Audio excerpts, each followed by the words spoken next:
कर्पूरगौरं करुणावतारं संसारसारं भुजगेन्द्रहारं सदा वसन्तं हृदयारविन्दे भवं भवानी सहितं नमामि।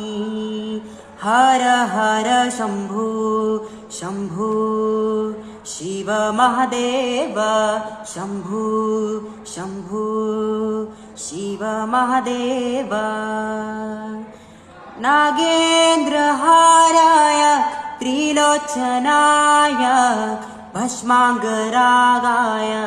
महेश्वराय नित्याय शुद्धाय दिगम्बराय तस्मै नकाराय नमः शिवाय।